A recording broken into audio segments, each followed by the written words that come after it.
Al-Quran, buku suci umat Muslim, memberikan petunjuk hidup dan aturan bagi umat Islam.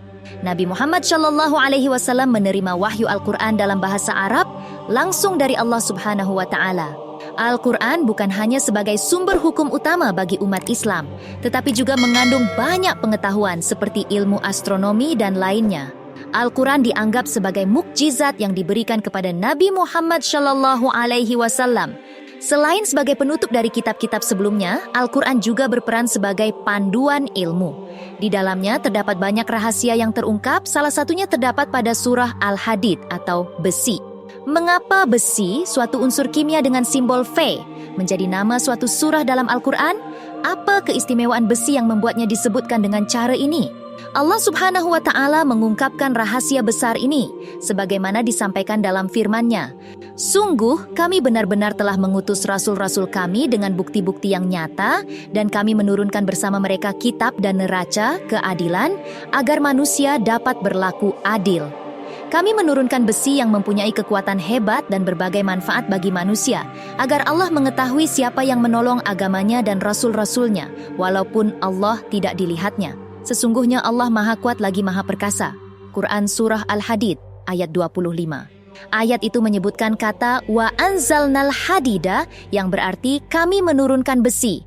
Ungkapan menurunkan besi memiliki arti bahwa besi bukanlah sesuatu yang terbentuk secara alami di bumi, melainkan datang dari langit. Pandangan ini didukung oleh Profesor Armstrong dari NASA dan Mohamed Asladi yang menyatakan bahwa memang besi diturunkan dari langit. Menurut pengetahuan sains modern, besi termasuk dalam kategori logam berat yang tidak dapat dihasilkan secara alami oleh bumi. Penjelasan ilmiah tentang besi dalam konteks astronomi modern mengungkapkan bahwa logam besi yang ada di bumi berasal dari bintang-bintang raksasa di luar angkasa. Logam berat ini terbentuk di inti bintang-bintang yang ukurannya jauh lebih besar dari matahari. Suhu yang mencapai beberapa ratus juta derajat dalam inti bintang-bintang tersebut menciptakan kondisi ideal untuk pembentukan besi. Sementara itu, di dalam sistem tata surya bumi tidak ada struktur yang memungkinkannya menghasilkan besi secara mandiri. Besi hanya bisa diciptakan dan dihasilkan di dalam bintang-bintang yang memiliki ukuran jauh lebih besar dari matahari. Ketika jumlah besi mencapai batas tertentu dalam inti bintang-bintang tersebut tidak mampu menahan tekanan dan akhirnya meledak melalui peristiwa yang dikenal sebagai nova atau supernova. Akibat ledakan besar tersebut, meteor-meteor yang membawa besi tersebar di berbagai tempat di alam semesta. Semua meteor ini bergerak melalui ruang hampa dan akhirnya tertarik oleh gaya gravitasi benda-benda angkasa. Dalam seminar tentang mukjizat ilmiah Al-Quran Al-Karim, seorang ilmuwan terkenal, Dr. Strong, juga menyampaikan pandangan yang serupa. Dengan melakukan berbagai penelitian laboratorium terhadap barang tambang bumi, Dr. Strong menyoroti fakta menarik tentang besi. Dr. Strong menjelaskan bahwa besi memiliki struktur yang unik dalam hal kapasitasnya. Untuk menyatukan elektron dan neutron dalam unsur besi, diperlukan energi yang luar biasa, sekitar 4 kali lebih besar dari total energi yang terdapat di planet matahari kita. Temuan-temuan ini semua mendukung ide bahwa logam besi tidak terbentuk di bumi, melainkan datang dari bintang-bintang yang meledak di ruang angkasa melalui meteor-meteor dan turun ke bumi. Pandangan ini sejalan dengan apa yang disebutkan dalam ayat Al-Quran. Selain itu, inti besi berfungsi sebagai perisai medan magnet bumi. Fakta menarik lainnya adalah keberadaan sabuk radiasi yang terdiri dari proton dan elektron, dikenal sebagai sabuk Van Allen, yang mengelilingi ribuan kilometer di atas bumi. Sabuk Van Allen memiliki peran penting dalam menjaga bumi dan isinya dari ledakan energi matahari yang luar biasa yang terjadi setiap 11 tahun sekali dalam kejadian yang disebut solar flares. Tanpa perlindungan ini, ledakan energi matahari tersebut bisa merusak semua bentuk kehidupan di bumi dengan kekuatan setara dengan 100 juta bom atom Hiroshima. Perlindungan ini juga berlaku untuk ancaman badai kosmik yang bisa membahayakan umat manusia. Sabuk Van Allen terbentuk dari inti bumi yang besar terdiri dari besi dan nikel. Kedua unsur ini menciptakan medan magnet yang luas, suatu hal yang unik dan hanya dimiliki oleh planet Merkurius selain bumi, meskipun dengan radiasi yang lebih lemah.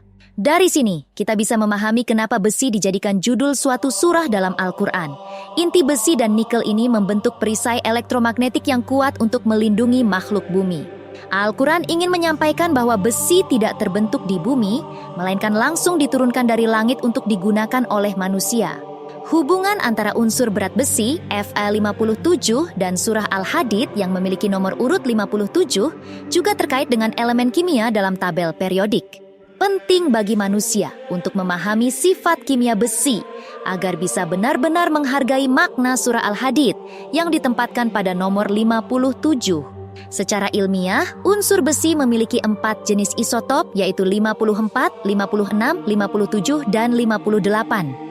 Dari keempat isotop tersebut, hanya 3 yang stabil yaitu 56, 57, dan 58. Isotop 57 menjadi yang unik karena memiliki spin nuklir.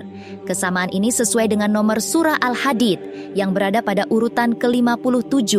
Kata besi disebutkan dalam Al-Quran sebanyak 90 kali, tersebar dalam 6 ayat yang berbeda. Salah satu informasi menarik dari ayat lain adalah penjelasan tentang rahasia Zulkarnain dalam surat Al-Kahfi, ayat 96 yang mengacu pada gua.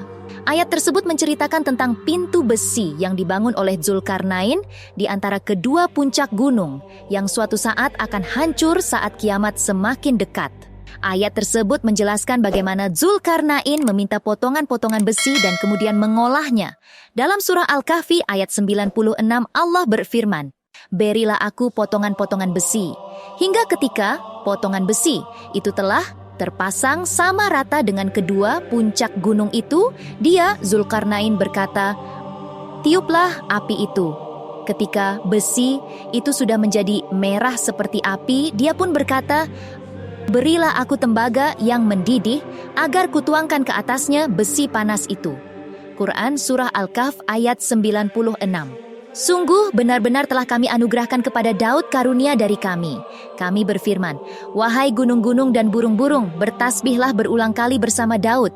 Kami telah melunakkan besi untuknya." Quran Surah Sabar ayat 10. Salah satu cara untuk mengolah besi adalah dengan memanaskannya hingga mencapai suhu tinggi atau bahkan membara, kemudian membentuknya sesuai kebutuhan. Ini sejalan dengan apa yang diungkapkan dalam Al-Quran. Yang menarik, Al-Quran menunjukkan bahwa metode ini sudah digunakan oleh masyarakat beradab jauh sebelum kemajuan ilmu pengetahuan seperti sekarang. Allah Subhanahu wa Ta'ala telah memberikan rincian tentang berbagai bidang ilmu dalam kitab suci Al-Quran yang tidak hanya menjadi pedoman hidup utama, tetapi juga menjadi sumber ilmu yang luar biasa yang dapat dipelajari oleh manusia. Ini adalah bukti besar akan kekuasaan Allah Ta'ala yang maha besar. Demikian isi video kali ini. Semoga dapat bermanfaat bagi kita semua. Jika ada yang baik, itu datang dari Allah Subhanahu wa Ta'ala. Dan jika ada yang buruk atau salah, itu datang dari diri saya pribadi. Hanya Allah yang maha benar dan maha mengetahui. Wallahu a'lam bisyawab. Assalamualaikum warahmatullahi wabarakatuh.